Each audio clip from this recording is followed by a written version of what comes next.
Assalamualaikum warahmatullahi wabarakatuh. Alhamdulillahi rabbil alamin. Wassalatu wassalamu ala asrafil anbiya'i wal mursalin sayyidina wa maulana Muhammad wa ala alihi wa ashabihi ajmain. Amma ba'd. Pertama-tama, marilah kita panjatkan puja dan puji syukur kehadirat Allah Subhanahu wa Ta'ala yang telah memberikan kita limpahan rahmat dan taufiknya kepada kita semua, di mana pada hari ini, detik ini, kita masih diberikan kesempatan, kesehatan, dan kekuatan oleh Allah Subhanahu wa Ta'ala. Salawat dan salam tetap tercurahkan kepada junjungan kita Nabi besar Muhammad sallallahu alaihi wasallam beserta keluarga, para sahabat-sahabatnya serta pengikut-pengikutnya sampai akhir zaman. Bapak Ibu yang dirahmati Allah, alhamdulillah pada kesempatan hari ini saya akan menyampaikan ceramah singkat yang berjudul Salat 5 waktu. Bapak Ibu yang dirahmati Allah, berbicara tentang sholat, kita akan teringat kembali dengan peristiwa Isra Mi'raj, di mana Nabi diperjalankan dari Masjidil Haram ke Masjidil Aqsa hingga ke Sidratul Muntaha. Pengalaman fenomenal yang tidak terjangkau oleh pikiran kita. Perjalanan suci dengan hadiah suci pula, yaitu perintah sholat 5 waktu dalam sehari semalam. Bapak Ibu yang dirahmati Allah, perintah sholat 5 waktu dalam sehari semalam ini kadang begitu sulit kita jalankan. Padahal kalau kita hitung secara matematis, waktu yang kita gunakan hanya sebagian kecil dari waktu yang Allah anugerahkan pada kita setiap harinya. Namun kadang kita lalai, bahkan dengan berani kita meninggalkan sholat. As-sholatu imaduddin. Sholat itu adalah tiang agama. Maka ketika kita ibaratkan bangunan, ketika tiang itu roboh, maka robohlah bagian-bagian lainnya. Begitu pula dengan sholat. Kalau kita tidak mendirikan sholat, maka hancurlah Islam kita. Bapak Ibu yang dirahmati Allah, di bulan yang suci ini, di bulan yang penuh ampunan ini, marilah kita menjalankan sholat dengan sebaik-baiknya sholat. Seperti yang tercantum, ada 5 keutamaan dalam sholat. Keutamaan yang pertama adalah 1. Membentuk pribadi yang lebih baik, sebagaimana Allah berfirman dalam surah Al-Ankabut ayat 45, Inna sholata tanha anil fahsya'i wal munkar, yang artinya sesungguhnya sholat itu dapat mencegah perbuatan keji dan munkar.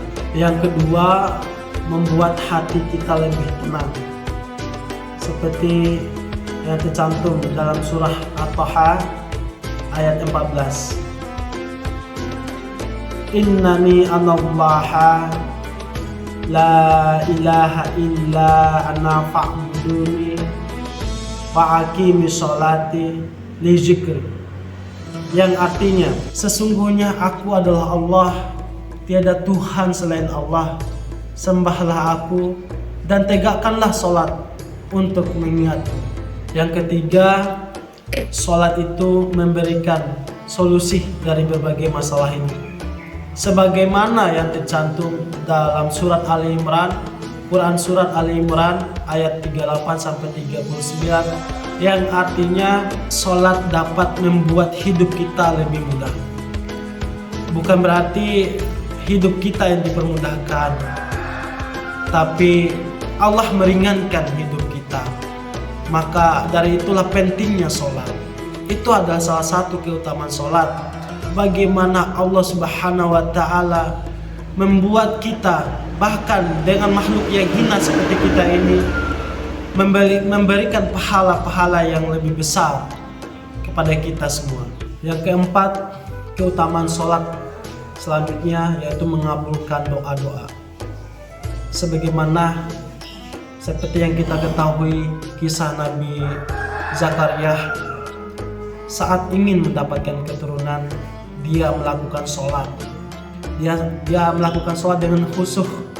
Dia meminta kepada Allah untuk mendapatkan keturunan. Dan pada saat itu juga Allah mengabulkan melalui malaikat Jibril. Yang kelima, keutamaan sholat yang selanjutnya, orang yang melaksanakan sholat pasti akan sukses dan bahagia.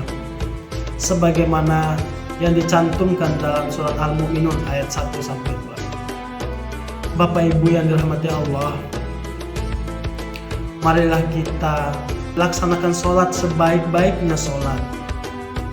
Karena sholat merupakan ibadah yang pertama yang dihisab di akhirat.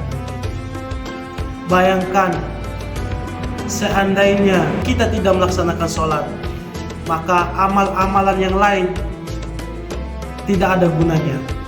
Contoh, kita melakukan puasa, kita memberikan rezeki kepada orang lain, tapi kita tidak melakukan sholat, maka amalannya itu akan sia-sia.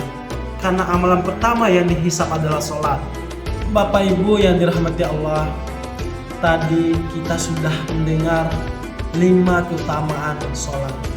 Seandainya salah satu saja kita tidak mendapatkan keutamaan sholat, maka ada yang salah dengan sholat kita.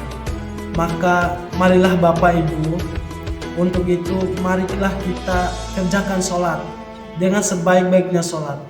Sholat itu bukan hanya saja gerakan saja, bukan hanya berdiri, duduk, dan sujud, tapi ada makna, ada hakikat yang terkandung dalam sholat itu. Karena sesungguhnya Allah tidak membutuhkan sholat kita. Allah itu tidak butuh sholat kita. Kita yang membutuhkan sholat. Karena dengan sholat, insya Allah hidup kita lebih tenang. Insya Allah di akhirat nanti kita dipermudahkan saat hisab. Maka dari itu Bapak Ibu yang sama-sama dirahmati Allah, sekali lagi saya menghimbau dari pribadi saya, marilah kita sholat dengan khusyuk, sholat yang bermakna. Sholat bukan hanya bacaan saja, sholat tapi tahu apa itu yang kita sholat, arti yang kita sholat. Demikian tausiah singkat dari saya. Alhamdulillah, semoga sekali lagi mendapat manfaat, mendapat hikmah, dan teman-teman Bapak Ibu yang mendengarkan terketuk hatinya untuk lebih ditingkatkan sholat. Apalagi di bulan Ramadan, di bulan yang suci ini, sholat merupakan suatu hal yang paling penting bagi kita semua. Mohon maaf bila ada salah-salah kata dan ucapan. Salahnya dari saya, benarnya dari Allah Subhanahu wa Ta'ala. Wassalamualaikum warahmatullahi wabarakatuh.